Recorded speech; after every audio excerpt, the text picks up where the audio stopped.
David Cronenberg is back without missing a beat.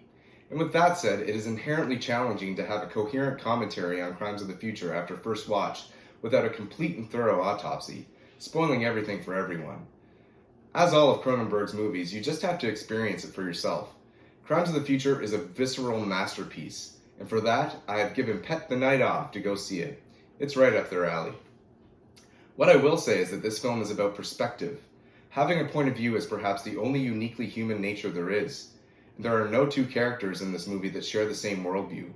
What holds meaning for one is trite to another, and when is creation so different from cancer? The crimes of the future are seeded by the traumas of today, and it is through these individual traumas that lead our collective evolution. Whether it's in the decimation of the earth, the pain we inflict on each other through love and the relationships we keep, the physical and psychological penetration of sex, or the harm we choose to do to ourselves. Crimes of the Future drives these points to an extreme where humanity is learning to thrive in its trauma, driving it further away from itself, or perhaps towards something that is altogether new. This is our fate. I think the plastic eaters are the perfect symbol of the stage we have set for ourselves.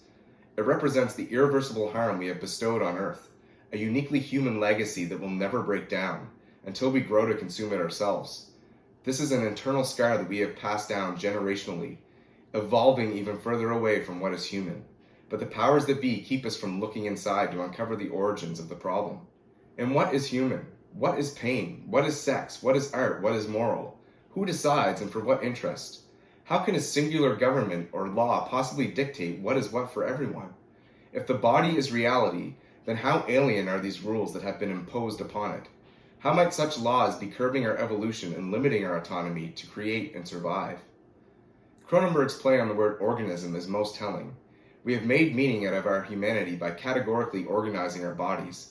The film pushes it further with the registration of our very organs. In order to fit into the human archive, we must match a certain classification. But it's all bureaucratically contrived, and ultimately sterilized of its meaning. In terms of parallel social commentary, the fight for safe and legal abortions and women's autonomy over their own body comes to mind. But perhaps a closer parallel is the fight for trans rights, especially those of trans kids. We are so tangled up in each other's opinions and imposed contrivances that define what it means to be human that we are squelching what is natural. The failure to let people be themselves and be beautiful in their own way is a tragedy. The trauma of our existence on this planet is a fucking tragedy. Crimes of the Future not only receives an A+ grade, but has a full-on honorary doctorate degree from the School of Draculastein. In short, let the people be beautiful, and let David Cronenberg keep making movies. Go see Crimes of the Future, and tune in next time for our regularly scheduled programming when we finally decapitate the gorefest that is Headless. Sweet screams.